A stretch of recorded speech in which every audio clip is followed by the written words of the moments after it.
Hello boys, edgy joke about how Sweden should be on the Muslim team here, and we've got another good one for you boys. So I decided not to go full on every religion yet. I wanted to do another smaller one, but obviously a little bit bigger than last time. If you didn't see the previous video, we did, in Europe only, a 4-teamed free-for-all of each religion inside of Europe, or each of the major ones at least. Islam, Orthodox, Protestant, and Catholic.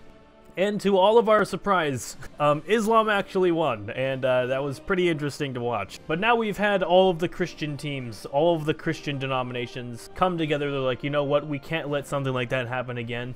We're all gonna team up, including our Southern African brothers against Islam. And Islam decided, you know what, we gotta keep our glory. We took over Europe once before, we can do it again. We have to team up with our North African brothers, as well as people joining on both sides in Asia, mostly Oceania. The big boys over here in Oceania on the Islam team are Bangladesh, Malaysia, and Indonesia. And on the Christian side, we have the Philippines, New Zealand, Australia, Papua New Guinea, and actually South Korea. So I've looked at South Korea's religion statistics, and it turns out South Korea's largest denomination of religion, aside from non-religious, is actually Christian over Buddhist. So that's pretty interesting. So we decided to throw on South Korea onto the Christian team. Now I've done my research for majority of these countries to make sure that they're actually more than 50% Muslim. Like, for example, Nigeria was very close. I think it's only like 55% majority Muslim, and it's mostly in the north. Most of the Christians are in the south, but they did narrowly land on the Muslim team, and actually, Boko Haram runs them now.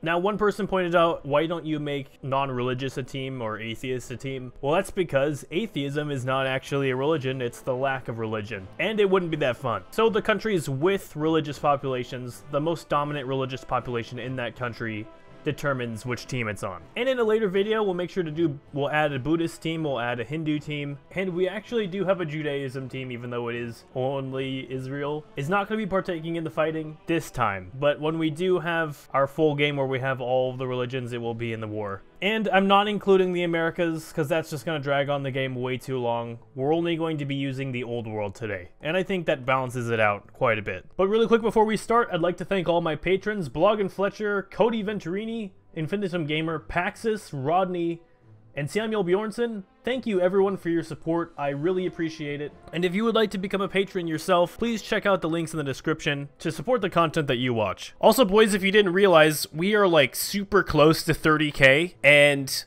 nothing would make me happier than hitting 30k before the year's over. We got like a month and a half. I think we could do it though. That's only 3,100 subscribers. Without further ado, boys, let's get into it. Now really quick before we actually watch, let's check this war and sort of look at the statistics of each team. Team Christianity, 673 divisions, 887 factories, already 37 deaths. After running it for an in-game hour, 37 Christians have already died to 0 Muslims. On the Muslim team, we have 629 divisions, 458 factories, 0 deaths so far. So it looks like Islam is at a bit of a disadvantage. They have less troops. They have about half the factories, so that's also very bad. But the I wouldn't discredit them quite yet, because the Arab world right here, especially like Iraq, Syria, in combination with Iran's army, Turkey's army, there is quite a lot of troops here in the Middle East right now, and quite a powerful army. They have a lot of tanks. This area right here is very powerful, as well as North Africa. Egypt is very strong. Libya is pretty good. All of these guys have fairly large standing armies. They're not very well equipped, but I don't think neither is Europe. Pakistan has a pretty big army, and it looks like the Kazakhstan front is probably going to lose on the Islam side until they find an actual line where the armies meet up. Here we go, boys. Hope this doesn't break my computer. It seems to be running okay so far. I don't think it's that crazy of a war. So we already have fronts moving in Bosnia pretty well, or pretty quick. Also, Albania, I think these fronts will probably be the ones that end the quickest, obviously. Bosnia is instantly surrounded. They did drive up into Slovenia a little bit. Wow, this is like totally frozen. Oh, okay, I see. They had to, somebody was being called in. That's gonna slow it down. I tried to make sure everyone was called in. Also, guys, in the comments, I want to see an hashtag jihad if you're rooting for Islam, and if you're rooting for Christianity, hashtag Deus Volt. All right, boys? And I want to see you guys liking each other's comments, so eventually one jihad and one Deus Volt. default, we'll sort of get to the top and we'll see which one gets more likes. Because I know I have a lot of subscribers from Turkey, but I know I also have a lot of subscribers from Europe and places, so I figure Days Volt will probably get more. But we'll see, I don't know. Come on, Turkish subscribers, let's see what you got. Also, by the way, boys, 2% world tension.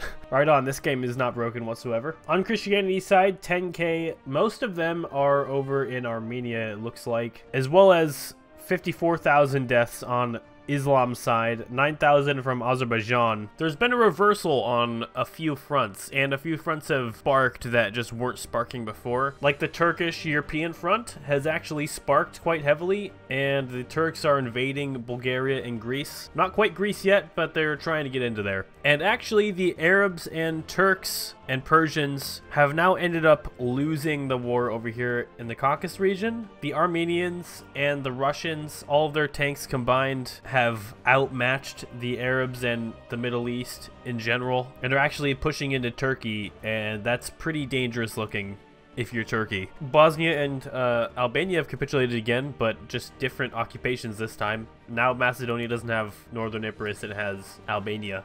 Also, it looks like in the Middle East and the Mediterranean, for the most part, Islam has naval supremacy. So that is a very large naval invasion threat, especially around Morocco and Algeria. They could naval invade into Spain or France, and that can be very dangerous. Although the Christians could do the same thing, they could just come around into, they could come around through the Atlantic into Morocco. They could also move their fleets into the Mediterranean, and they probably wouldn't have any problem defeating the Arab and Muslim fleets. Look at the Kazakhstan front. This is kind of what I thought it would turn into. Just a massive aggregation, just a massive collection of armies. Whoa, what just happened there? Somebody leave? Turkey, you bastard. How's the Pacific going? Well, in Papua New Guinea, it looks like Indonesia is kicking some butt. There has not been any naval invasions into Australia. Well, the Philippines is helping out East Timor, and they've almost taken this whole island. I assume this is Timor, the island. Australia is really going to have to show its might here, though, and be the one that defeats Indonesia if they're really going to do that. It looks like their troops are going across the ocean, though. They're not gonna fight Indonesia. They're gonna go fight in Africa. Okay, so that leaves Indonesia a very wide open opportunity to conquer Australia.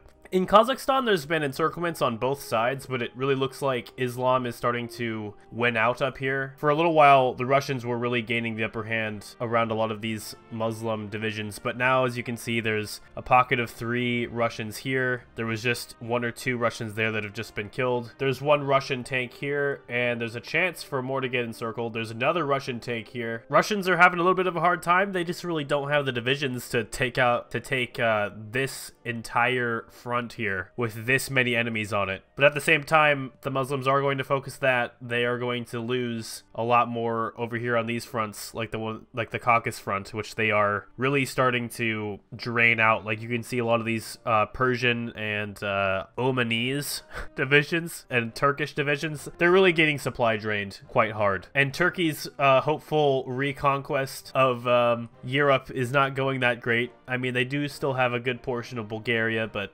Bulgaria is really not even still close to capitulating, and it looks like the Europeans have really picked up on this front. Oh, there has been a naval invasion into Africa. It's not going to work out. It's a Ukrainian division, and it's about to get killed off. But that is so cool to see that. That might be the first one. I may have missed some others. Rest in peace, little Ukrainian buddy. Oh, Australia rejoined Christianity? Alright, that's good, buddy. Good to know. I didn't know that you left. I thought that you were in this with your friends, but okay. Well, I'm glad that you joined back at least. Also, by the way, I had Nepal annex the United States. Oh, NATO's back. Oh, I didn't even notice that. Anyways, I had Nepal annex the US because I did not want the US to invade Iraq and Afghanistan. Here's a question, though. Who's winning in Africa?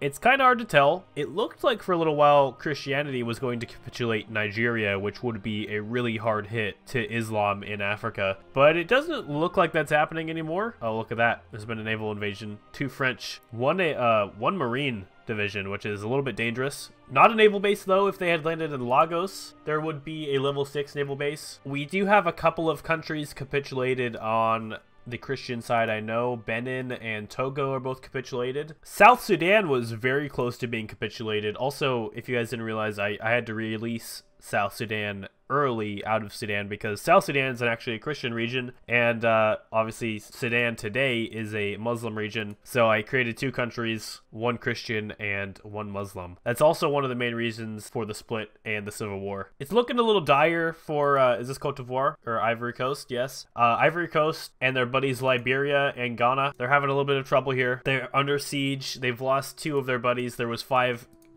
Christian countries isolated here. 2 are gone, 3 stand. There is quite an army there still though, and it is diverting a lot of resources from the Muslim armies to try to take that out. But let's go to my favorite part of these videos, checking the casualties. Holy shit, baby. I am actually very intrigued. Sorry, by the way, about the frames. It's gonna be pretty bad.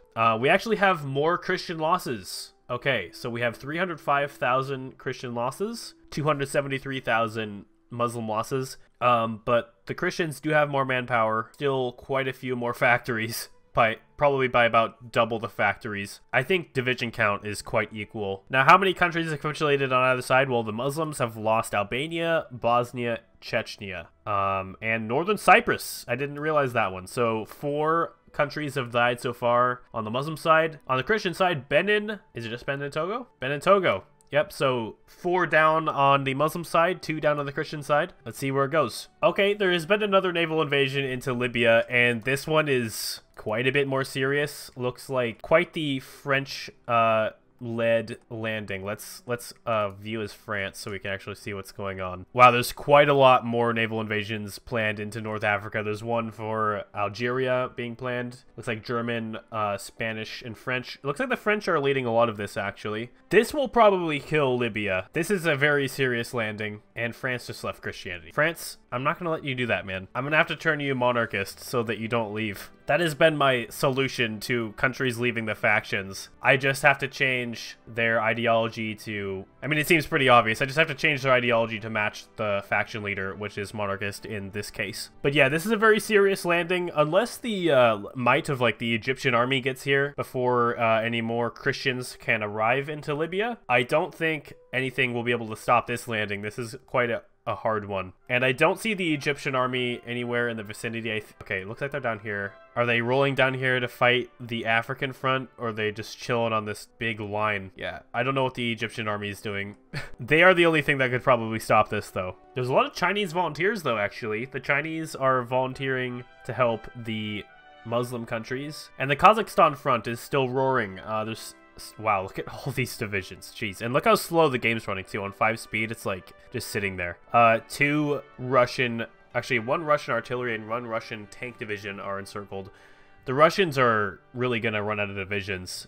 I've seen it happen quite a few times. We watched it happen the last game. Russia just got slaughtered. Back here in Europe, it really hasn't moved that far, but it has moved in favor of the Christians. It'll probably be a few months or something, or a few months to a year in-game, but it looks like the Turks are going to get pushed out of their little portion of Europe here, despite them having some nice Chinese friends. They probably won't get pushed past Istanbul, though, or at least their side of Istanbul, unless the AI really slips up and stops defending it, which I have seen before. Who's in this little encirclement here? Okay, we have a Syrian tank, and is that a Sudanese truck? Yes. So a Syrian tank, Sudanese truck division on the Muslim side are encircled in the Central African Republic, which they were pushing into quite heavily earlier, but it looks like the Central African Republic has recovered. And Nigeria and Chad have already carved up some of Cameroon's land, although Cameroon is being heavily defended by quite a few divisions from multiple countries. Look, Croatia, it made another, like, little Gambia country. There's another one. There's 2.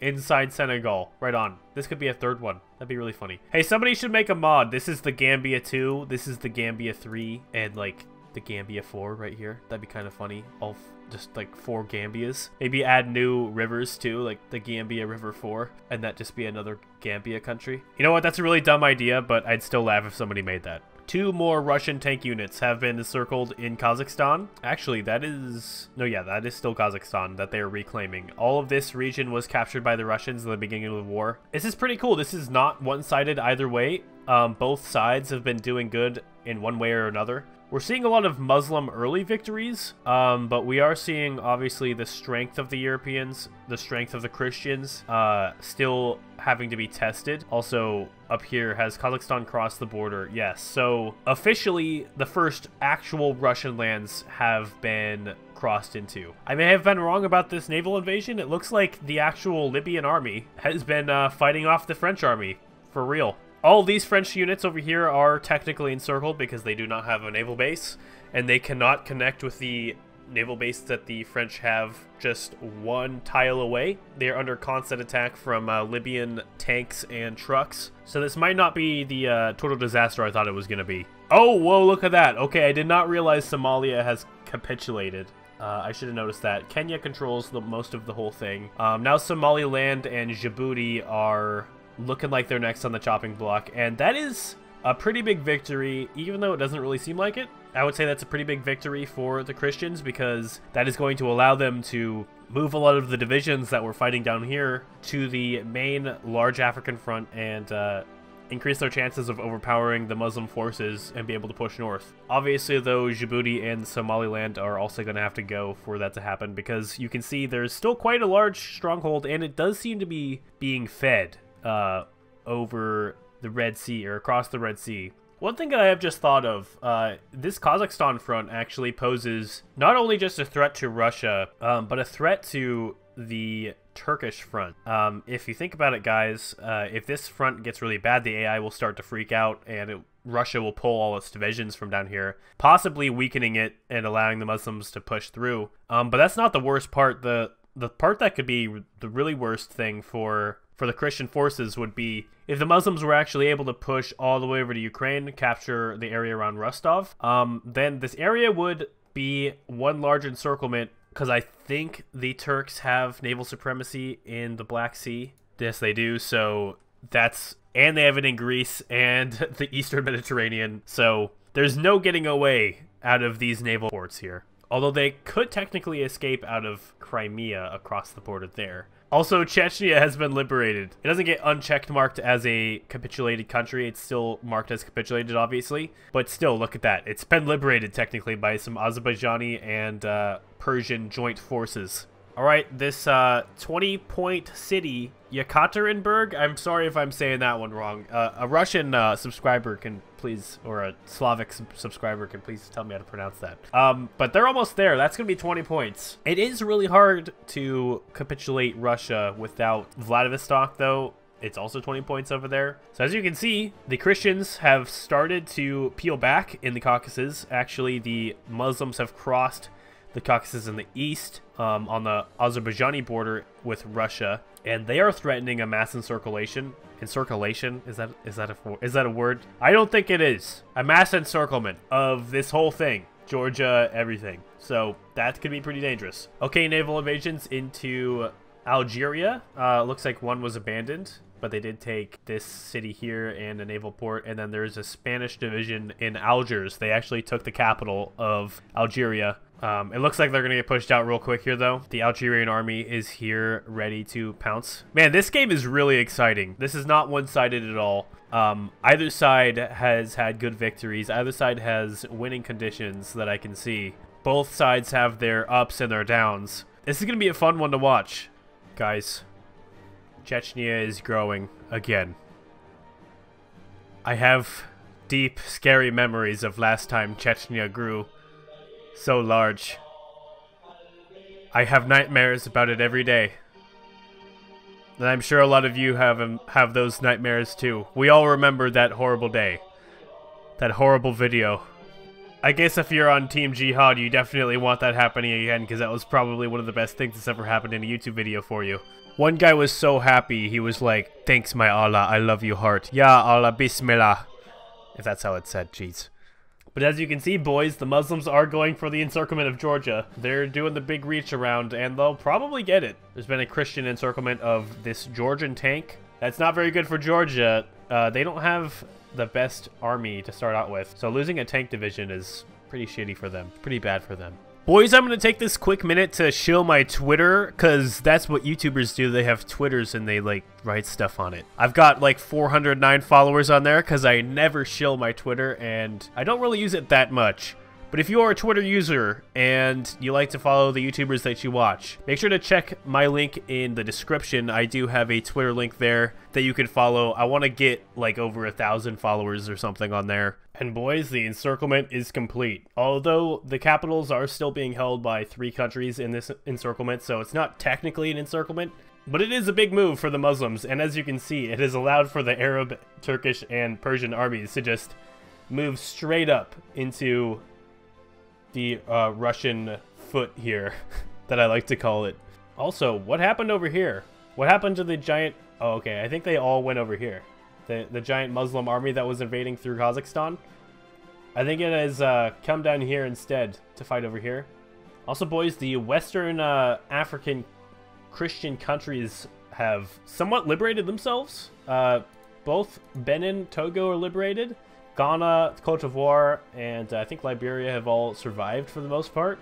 And as you can see, they've taken Lagos, the very, very populated area in Nigeria.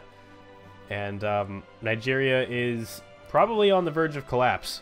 Another thing I didn't realize was that Eritrea has capitulated, which is not good for the Christians, because I thought that the Christians were doing pretty good in this region, but I guess they're having trouble. It keeps going back and forth over here. We can never really tell. Still very even casualties, 771,000 Muslims to 724,000 Christians.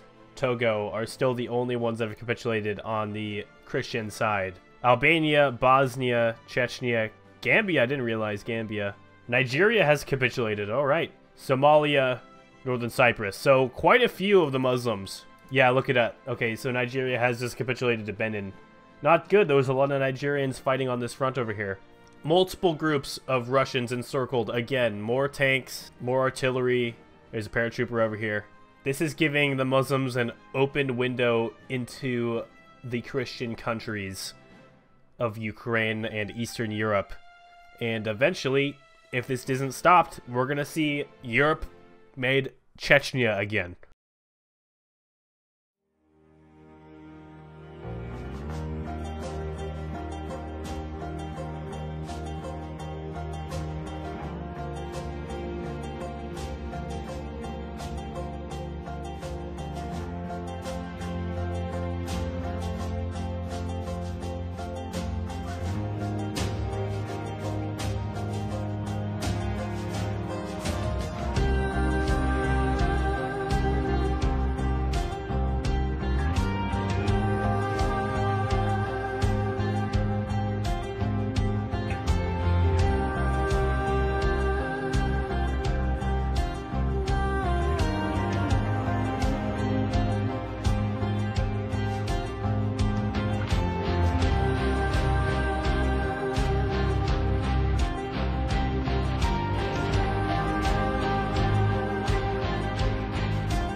Hello boys, and welcome back to our Christianity versus Islam game. I just let it sit and run for a long time. I did a little time lapse for you guys. It's kind of not gone the direction I thought it was going to go for a while. It's kind of 180'd in a large way, and I'm going to talk about it. So before we did the time lapse, Africa was sort of anyone's game. It did look like the Christians were winning, but we did not see coming, or at least I did not see coming, the victories that Christianity was going to have in West Africa over here. It looked like Islam was going to push everyone out of over here in the West African region, but they held out for long enough, and now they ended up pushing up into Algeria, capitulating Algeria, cutting off everyone over here, and easily taking all of this stuff and capitulating everybody. And that sort of set into effect a domino effect that killed off tons of these Muslim countries in Northern Africa. And now the big boy in Northern Africa, Benin. So yeah, Benin's the big boy now. And as you guys saw in the time lapse, the Muslims did super good for a long time against Russia. They pushed all the way up through here. They encircled Georgia, all the Caucasus countries, dove straight past them, encircled them, and then eventually they were all killed off. Pushed up here, got all the way to Moscow, got about like 3/4 through Ukraine, got about halfway through Belarus, got into Latvia even. They got to the province right next to Leningrad, and then obviously they had all of this too that Kazakhstan was able to take. But that's about as far as they got. They had a big line about here, and then it kind of cornered off here, and then came down like this, and it looks like they still control a couple provinces. But something happened. They just lost enough troops. They weren't doing good enough. We're gonna check the stats in a sec to see really what went down. And then they just sort of got into a Germany-Stalingrad situation, 1943, and then slowly got pushed all the way back down here. And now the Greeks are even invading through Turkey. Turkey's in trouble. There was a naval invasion into Syria. There's multiple naval invasions into Pakistan, Iran, and Iraq. There was a naval invasion, looks like, into Egypt. It's all collapsing down on them, folks. But let's check the damage. I am quite intrigued to see what this is going to be like. Not crazy numbers, actually. 1.88 million dead for Christianity, 3.3 million dead for Islam. So obviously the gap grew like crazy. Oh, Bangladesh got a new flag. That's pretty cool. But the gap between the differences grew like crazy. It's kind of close to double the deaths for Islam over Christianity, where before it was always pretty close. Looks like maybe half of all the Muslim countries have been capitulated, whereas on the Christian side, I mean, still only like 5, maybe 1, 4, 5. So Russia was really close to being capitulated. I think if they were able to push long enough into Russia to where Russia capitulated, they may have won. But you never really know. Guys, we're gonna see Turkey capitulate here pretty quick. Istanbul is about to be taken. They've lost a lot of cities already. Ankara is still held by Turkey, but it's getting really dire. Oh guys, Greece went communist. I didn't realize that. They're all still in the Christian team. It's not affecting their alliance, but maybe it is in some way. I don't know. The Pacific Front is still pretty even. Naval invasions into the island of Borneo by the Christians. The island of Timor is completely controlled by East Timor, who went fascist, which I quite like the flag, actually. Pretty nice. Okay, 2 Nepal divisions as volunteers are here. Oh, you know what? That's right, because I gave them the United States, so Nepal probably built an army. Yeah, they did. Also, guys, please admire this massive West African Ukrainian colony. Wow, look at the Christian army hailing down from the north with revenge in their mind. What is this? Oh, that's Cote d'Ivoire. Okay. I thought that might be Ireland. Cote d'Ivoire also went communist. Okay. After the peace deal, we'll let the alliances dissolve, and we'll see what happens too, because everyone's going to leave the alliances, and they might form new ones, which might be kind of cool to see. All right, boys, the new Ottoman state has capitulated to what it looks like France, Britain, and Greece for the most part. That is a huge step towards the Christian victory. In order for them to achieve complete victory, all that needs to happen is Saudi Arabia needs to capitulate, and I feel like it's on its way. Unless more majors were added. Let's check. Nope, just Saudi Arabia. And Greece left Christianity again. Well, at least it's not that bad. Alright, boys, I believe this is the beginning of the end. I do see that there is a French truck about to drive into Riyadh, or I'm not sure how you say the capital city of Saudi Arabia. I think it's Riyadh, but I do see a car about to drive in there, and I see a German truck about to drive into Medina over here. So that may or may not capitulate Saudi Arabia. It's not that much, but at the same time, Saudi Arabia doesn't have too many points, doesn't have too many victory points. Mecca and Jeddah are already taken. Persia has also capitulated, and there are no more majors. Also, Baghdad was taken, which isn't necessary for the victory, but that is just sort of showing the status of how in disarray the Islamic forces are at this point. Also, something else very weird. Part of the Christian bloc, I guess, has broken off and decided to form their own faction. Abkhazia and Greece. And it's frozen. I wonder if it just happened. So yeah, the Abkhazian Union is a thing. I wonder how long that will survive, or if it will survive. Christianity has prevailed. Wow, Greece didn't get anything. France was able to take one state. Okay, so they got a puppet. Chechnya was annexed into Russia. Russia got 37 states. A lot of people were just puppeted. I want to see what Russia annexed. Oh boy, it's disgusting. I guess we'll keep after to do these. These are pretty fun, different variations. So for now, we have one Christian victory and one Muslim victory. We'll get some other teams in going on. It'll be pretty cool. Thank you all for watching, guys. Remember what I said earlier. Check out the Patreon if you guys are interested in supporting the channel that you like, as well as we are really close to 30K, and I would love to hit it before the year's done. So please help me with my goal, hitting 30K before the year's done. If you like this video, make sure to hit like, favorite, and subscribe if you guys are new, and I'll see you guys all next time. Peace.